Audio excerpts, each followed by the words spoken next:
Today in the shop, we're doing the rear wheel bearing on my wife's minivan. But first, we gotta make a little room. And so, first thing we gotta do is move out this airplane.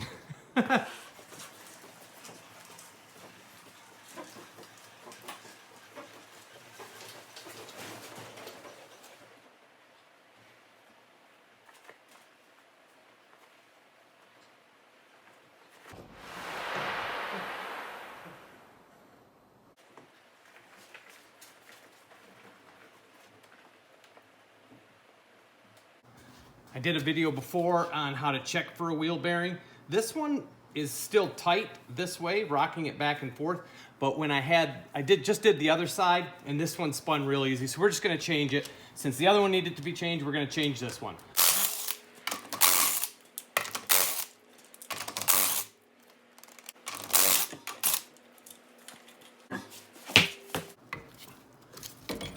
So I always like to just take a little bit of the pressure off with the C-clamp just to get it so I can pull it off a little easier. So our pins in the caliper, they are 14.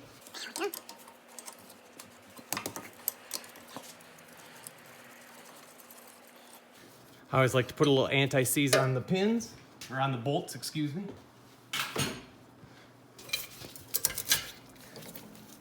There we go, we can just get that out of the way. There's our shoes. Excuse me, there's our pads. Ooh, that back one is really tight. And these are pretty much new. So, and our pins, you can see they're both moving okay. But we gotta get this bracket off to get in there. We're gonna use the 18 mil with a big ratchet. We'll get these broke free.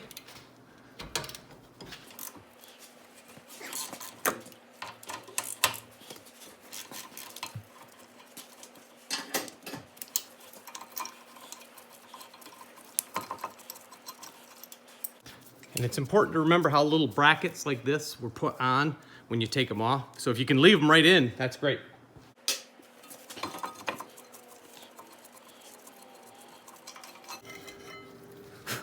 All right, that's up. So hopefully you can hear that. Just spins a little too easy. One nice thing about the bolts is there's 4 big holes back here that you can get into to get them off. And if you drop them into there, they just roll in either down here by the leaf spring, or there's also a little hole right through underneath. So you don't have to worry too much about losing the bolts on this.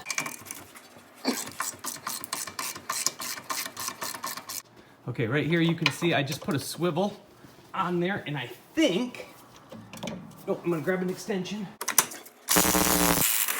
With an extension, I was able to just zip that one right out. See if we can get the other side the same way.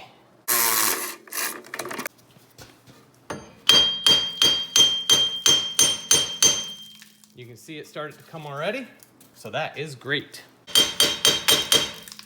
So before you get in there with a big chisel and start going after this thing, just kind of make sure that it's moving.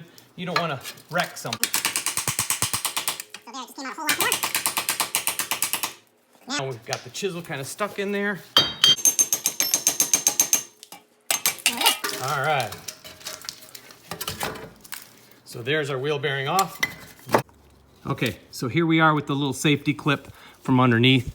If you take a little pick or a little screwdriver or something, there's a little nub right down here. You can push it a little bit. There, it popped it up. Pop it up the rest of the way. I'm gonna pull this one right out, push it, and there we go. All apart, so we got our little clip. We'll leave the clip out till we put the new one back in. So don't lose that clip. More than likely a total waste of time, but I did go ahead and just kind of clean off most of the loose rust.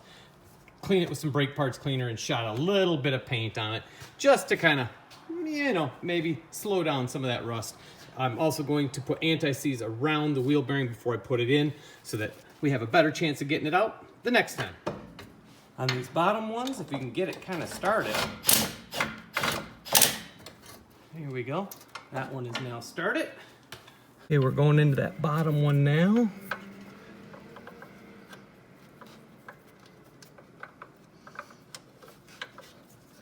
Okay, here we go.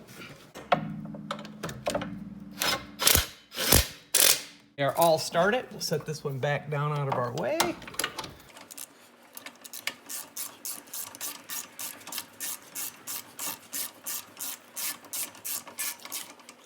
Hopefully you can see it right there.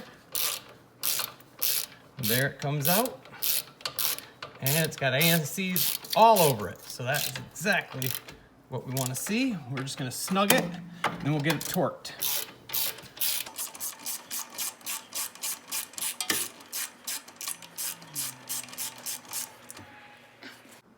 With all the bolts snug, grab your torque wrench, 41 foot-pounds on these 4. So we'll get these, we'll go crisscross from each other and get these torqued.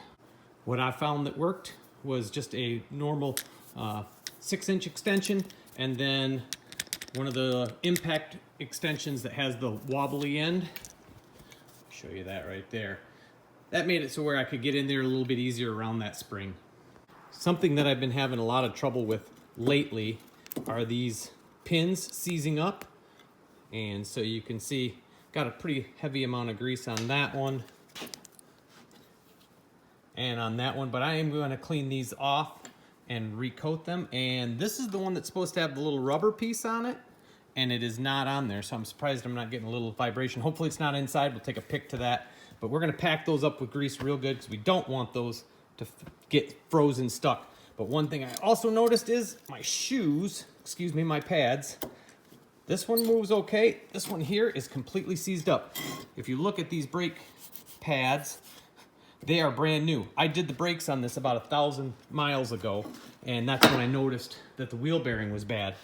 And I lubed these up and everything the way you're supposed to, and they're already that tight. So we're gonna pop these back out, clean everything back up again, and see if we can get these moving, because these got to move freely or else they'll drag on your rotors and they won't wear correctly. In fact, looking at the back side of my rotor, look at that. In just a few thousand miles of driving, you can see where it's wearing here, and it's not really even hardly touching out there where it's supposed to. So this was already causing trouble. I'll show you.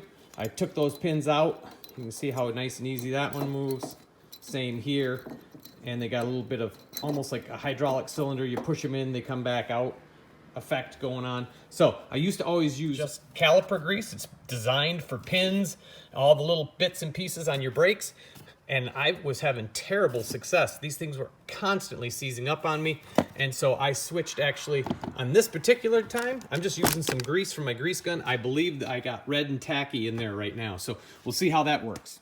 All right, like I said, these were almost brand new pads. And you can see how they've already wore because they seized back up in the hardware. This was brand new hardware as well. So I mean, just look at that stuff.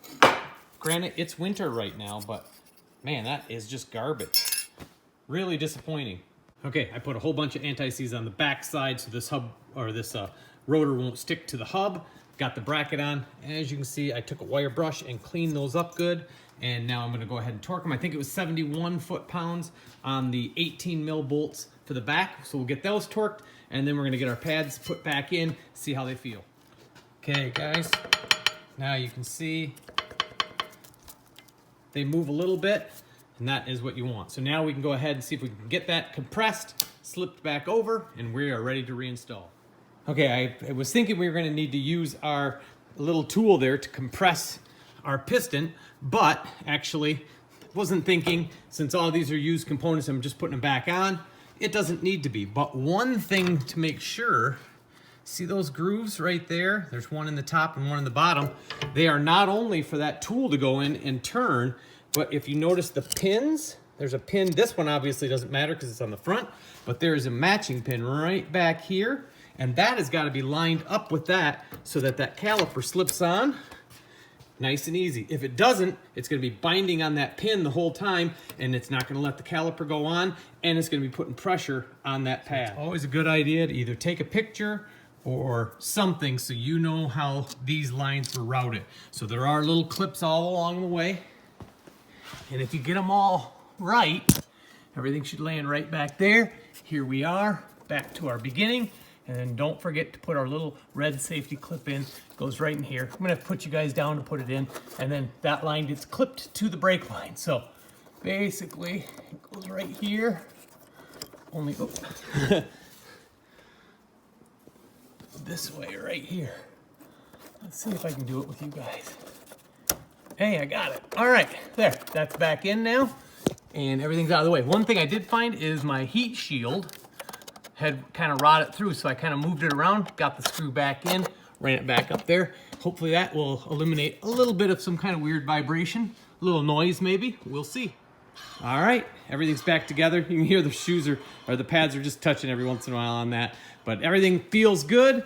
Everything's out of the way, so we're gonna get this thing down on the ground, get those lug nuts torqued, get this out of here. We got another car coming in, so hopefully this will work out good. Hope it helped you with your project. Let me know in the comments if you would have done something different. Thanks again for watching.